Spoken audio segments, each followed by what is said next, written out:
Welcome back to the Scrap Life Adult side of the channel and another salvage auction analysis. We have the maybe most recent, most famous Supra from the internet, the infamous Joyride Supra that was out, and I believe Colorado is where it happened. It looks like that's where it's being sold from.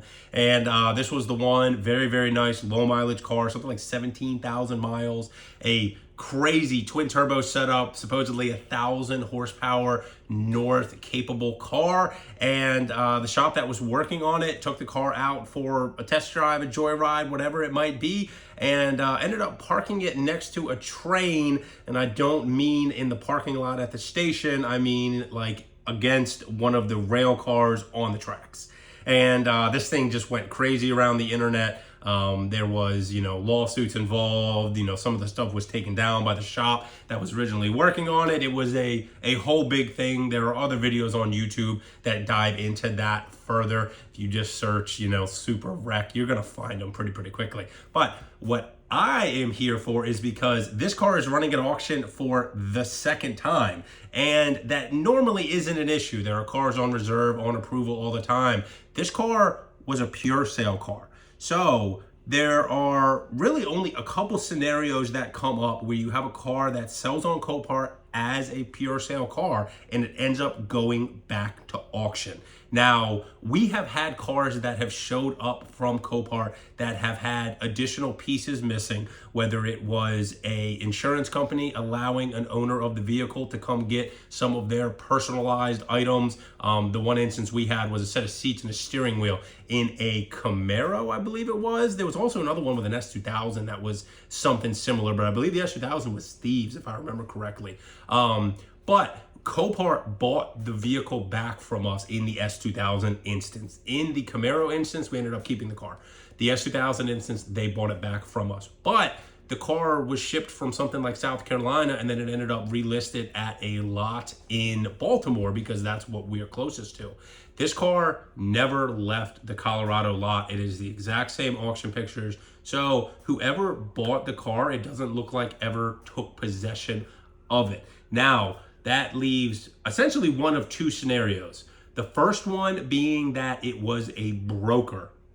If you bid through a broker, normally what they have you do is put something like 10% down of your max bid, and then they will bid on it for you, and then you owe the remaining amount up to whatever the bid with the fees. Now, if you win a vehicle and you can't pay for it, you don't want to pay for it, then you can pay a fee. I believe it's 5 or 10% through Copart plus the auction fees, and that relinquishes your bid. It gets you out of your bid, and the vehicle will be put back through the sale. So that is scenario number one. And I think it would be most plausible with a broker bidding for somebody. I don't think there's going to be someone that's going to bid on this car that is going to then just back out from it. I think it was probably a broker situation, and whoever bought it couldn't come up with the funds, whatever it might be. So that is scenario number one, which would make me feel a whole lot better about the car. Scenario number two is that whoever bought this car showed up to pick it up and found something much worse than they were anticipating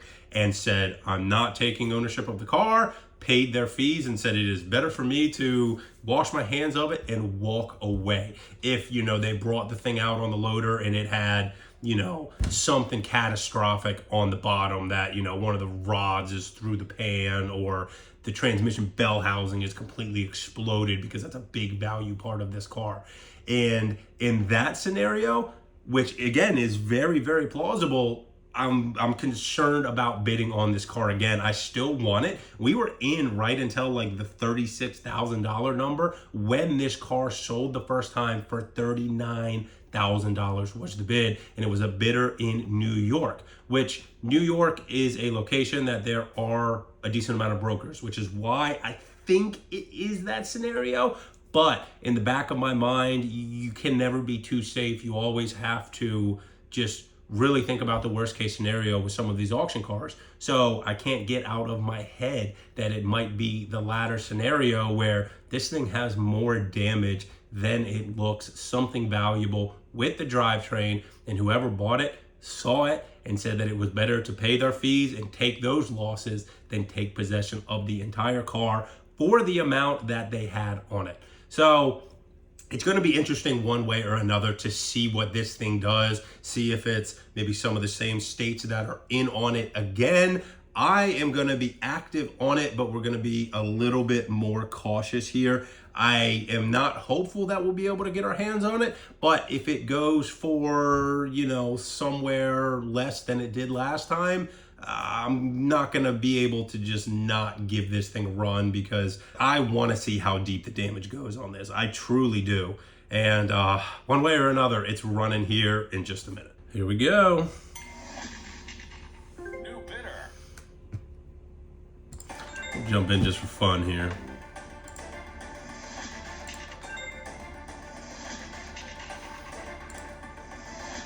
As I mentioned, New York was the bidders that originally won it, whether it was a person in New York or it's a broker or what.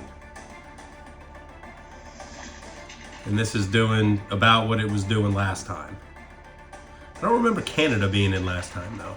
This is a hot lot.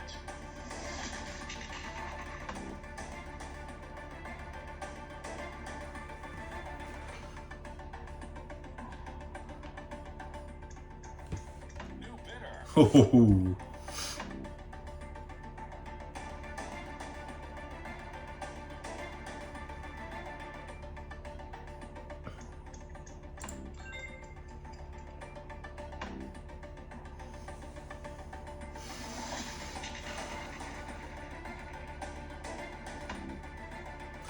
This is right about where we bowed out last time, and given the weird circumstances around this car, I'm not comfortable being here again, so.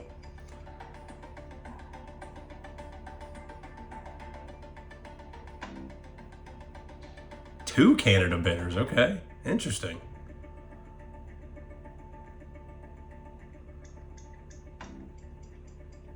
New York again.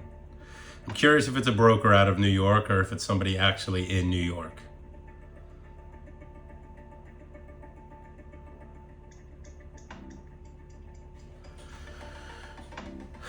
Man.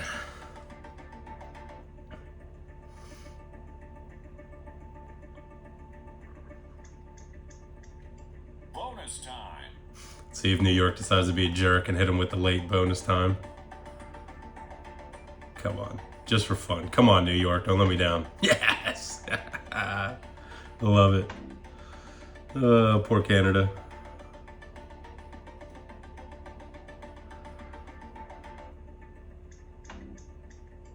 Man, couple bids after the fact there.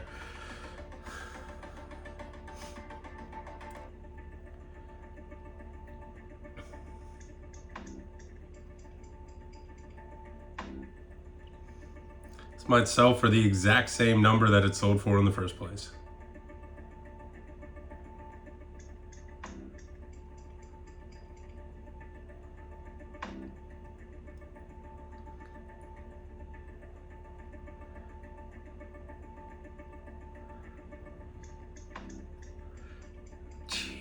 Oh man, more money than last time. Crazy.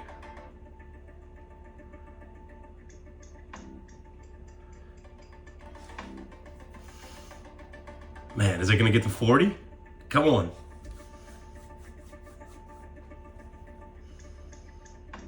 $40,000 for a completely destroyed Supra, and it's still going. Wow. These two want this car. This is nuts. Oh my goodness.